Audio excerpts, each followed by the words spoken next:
And while we wait for Prime Minister Netanyahu to get connected, we want to bring in the chairman of the House Intelligence Committee, Adam Schiff.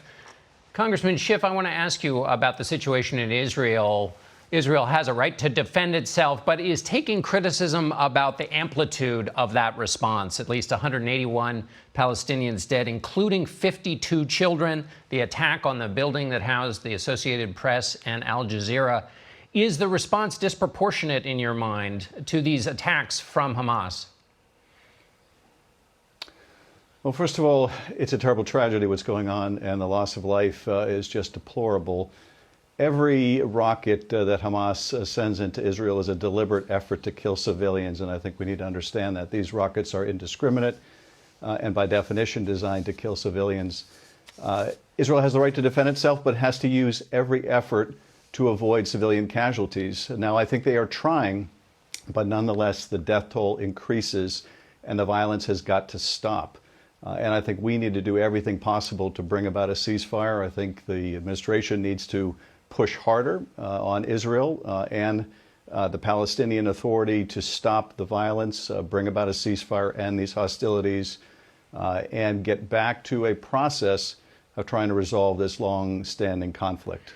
The Biden administration has sent an envoy to Israel and is working on trying to get the violence to cease. But what more can the administration do? What leverage do you think it can use against with Israel? Well, I think there just has to be sustained diplomatic engagement of the United States with our Palestinian partners, with our Israeli partners, with Egypt and other countries, to try to bring about an end to this unspeakable loss of life. And I think that international effort, if sustained, will bring about that result. But we're going to have to speak out clearly about this. This has got to end. We can't have the targeting of buildings with press organizations. We can't continue to see this loss of civilian life. It's got to come to an end. And while I also want to say, while I fully defend Israel's right to defend itself, it needs to do what it needs to do to protect its people, I don't want that to be interpreted as support for Israeli settlement policy or the eviction of Palestinians from their homes. The Palestinian people have a right to live in peace and freedom, to a state of their own, living side by side in peace with Israel. And I think those points have to be underscored as well. But right now, the priority has to be ending the violence. I want to pick up on that point you're making, and I'll address this to the Prime Minister as well when we talk to him. But Bernie Sanders wrote a piece in the New York Times, and the headline was, "The U.S. must stop being an apologist for the Netanyahu government." And his argument seemed to be distinct from these clashes that have been going on for the last week. That the U.S. supports Israel, a very strong, longtime ally, but it supports essentially the Netanyahu government, which puts such pressure on the Palestinians that it makes any kind of two-state solution or peace solution impossible. And that, in fact, it creates conditions that are impossible for the Palestinians to live under, and that the U.S. government should break from Netanyahu. And we have the Prime Minister right now, and I'll get back to you later in the broadcast, Congressman, but now we're going to switch to the Prime Minister. And we're back with the chairman of the House Intelligence Committee, Adam Schiff. Congressman, I want to jump to the issue of the Colonial Pipeline. What do you think was exposed by this ransomware attack in terms of our vulnerabilities?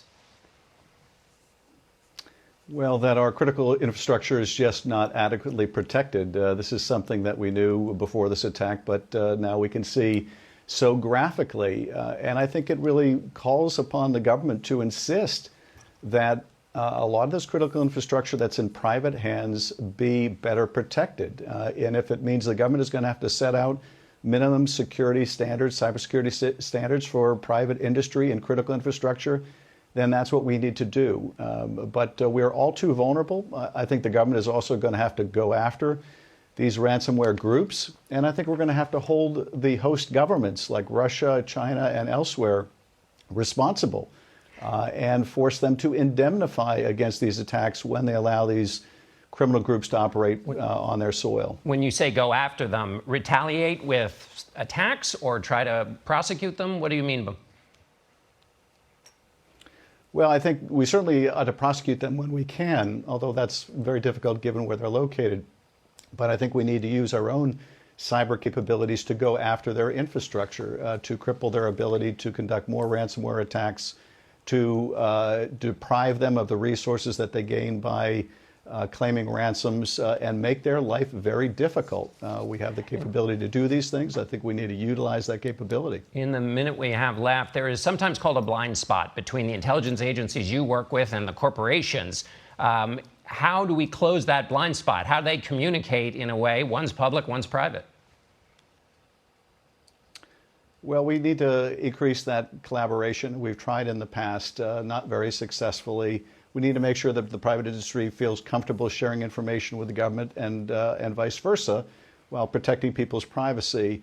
But we also need to hold them accountable. Private industry needs to report to the government, and they need to report to their own customers when they've been the subject of cyber attack or hack, because it's individual privacy and data that's often being compromised. So there needs to be greater collaboration and a lot greater disclosure. Okay, Congressman Adam Schiff, thank you so much for being with us on this exciting morning. We appreciate it. Thank you.